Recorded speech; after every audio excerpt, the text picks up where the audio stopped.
সোণাপুৰত ৩৩তম কেন্দ্ৰীয় কাৰ্বি দেহাল কাচিডৰ্ম উৎসৱ উদযাপনৰ লাইখুটা স্থাপন। উল্লেখ্য যে ভৈয়াম বসতি কৰা বৃহত্তৰ কাৰ্বি সমাজখনে প্ৰতি বছৰে ফাগুন মাহৰ প্ৰথম মঙলবাৰে গাঁৱৰ সমাজে একত্ৰিত হৈ অপায় অমংগল আঁতৰাই সুখ শান্তি কামনা কৰি আৰাধ্য দেৱতা দেহাল আৰনামৰ ওচৰত পৰম্পৰাগত মাংগলিক নীতি নিয়মেৰে পূজা আগবঢ়াই আহিছে।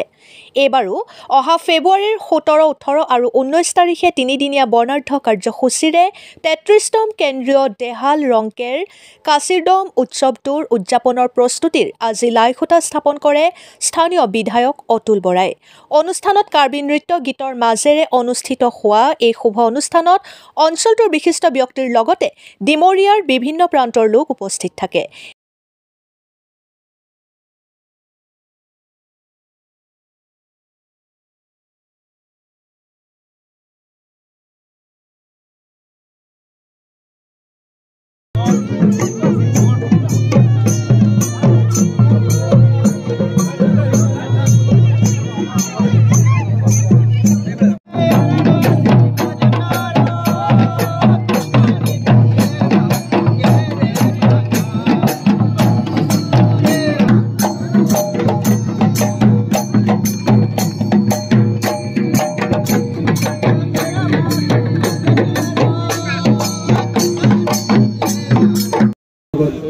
জড়িত ব্যক্তি বা অনুষ্ঠান সেইসকলক কৃতজ্ঞতা জনাইছোঁ। আমাৰ যিটো মূল আজিৰ কাৰ্যসূচী আছিল সেই কাৰ্যসূচী ইতিমধ্যে আমি সম্পন্ন কৰিছোঁ। গতিকে এইবাৰ আমি অন্য এটা কাৰ্যসূচীত আগবাঢ়িব বিচাৰিছোঁ। সেইটো হ'ল আমাৰ দেহালত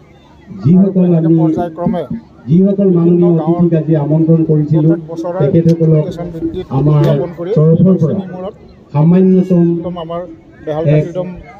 সম্বৰ্ধনা আমি তেখেতসকলক যাচিব বিচাৰিছোঁ। সেয়েহে প্ৰথমতে মই আমাৰ ফেব্ৰুৱাৰী সোমবাৰ অতিকৈ চিনাকি অতিকৈ পৰিচিত মঙলবাৰৰ আমাৰ যি বুলি ক'লেও অতি কৰা নহ'ব মুখ্যমন্ত্ৰী ডাঙৰীয়াক আমি আশা কৰিছোঁ এই দিছপুৰ সমষ্টিৰ বিধায়ক শ্ৰীযুত অতুল বৰাদেৱ আমাৰ মাজত উপস্থিত আছে আৰু আমি তেখেতক আমাৰ তৰফৰ পৰা এখনি পৌভ বিভিন্ন প্ৰান্তৰ পৰা সম্বৰ্ধনা জনাই আমাৰ কৃতজ্ঞতা যাচিব বিচাৰিছোঁ। জনগোষ্ঠীয়ে ইয়াত অংশগ্ৰহণ কৰিব আৰু তিনিদিন মূৰ পাতি লৈ আমি এই যিটো মহান উদ্দেশ্য বা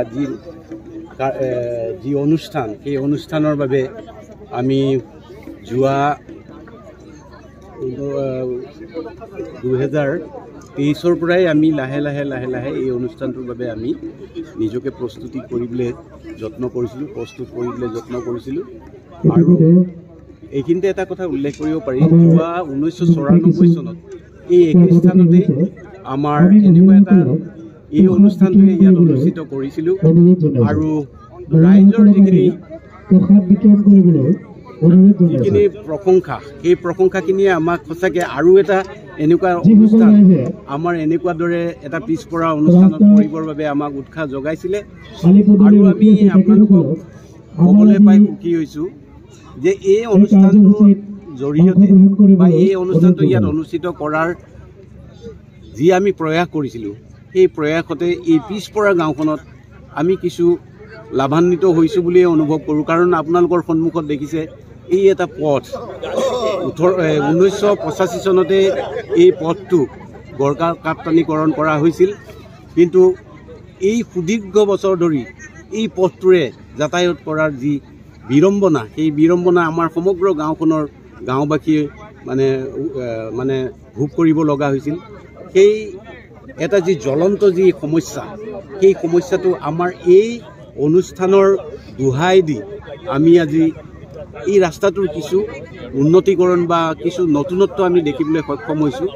আৰু আমি এই অনুষ্ঠানটোৰ জৰিয়তে আমাৰ এই পিছফালৰ মোৰ দেহাল থানখনৰ যি চৌপাশ যাক আমি বাউণ্ডাৰী কওঁ সেই বাউণ্ডাৰীৰ কামখিনিও আমি পাইছোঁ। এইটো এটা মাত্ৰ এই অনুষ্ঠানটো হোৱাৰ বাবেই আমি যিহেতু এই অনুষ্ঠানৰ বাবে আমি নিজকে নিয়োজিত কৰাৰ বাবে বা চেষ্টা চলোৱাৰ বাবেহে বা আমি ৰজাঘৰীয়াৰ ঘৰত আহ যাহ কৰাৰ বাবেহে আমি যদি এই অনুষ্ঠানটো নহ'লহেঁতেন হয়তো আমিও তেনেকৈ ধৰণে উৎসাহিত নহ'লোহেঁতেন, যাৰ কাৰণে হয়তো আমাৰ এই যিখিনি সুন্দৰ কাম সেই সুন্দৰ কামখিনি আমাৰ ইয়াত আজি হ'বলৈ সক্ষম হৈছে। আৰু এষাৰ কথা কওঁ, আমি মাননীয় অসমৰ মুখ্যমন্ত্ৰী শ্ৰীযুত হিমন্ত বিশ্ব শৰ্মাদেৱকো আমি লগ কৰিছোঁ, আমি নিজাববীয়াকৈ অভ্যৰ্থনা সমিতিৰ তৰফৰ পৰা, আৰু তেওঁ আমাক সঁচাকৈ আশা দিছে যে তেওঁ নিজেই প্ৰকাশ কৰিছে যে আমি যোৱা কেইবাটাও বছৰত আমি এই অনুষ্ঠানত বিশেষকৈ মই বা অসমৰ মুখ্যমন্ত্ৰী হিচাপে কোনো ইয়াত আমি যাব পৰা নাই। সেই হেতুকে তেওঁ তৎকালেই তেওঁৰ যি বিষয়ববীয়াসকল, তেওঁৰ যি মানে কাৰ্যালয়ৰ বিষয়ববীয়াসকলক তেওঁ নিৰ্দেশ দিছে যে এই অনুষ্ঠানলৈ মই যাবই লাগিব, আৰু এই অনুষ্ঠানটো যোৱাৰ বাবে যাতে এই কথাটো তেওঁ মানে সতকাই মানে মনত পেলাই দিয়ে, সেই বুলি পেলাই আমাক আশ্বাস এটা দিছে। ধন্যবাদ। Thank U.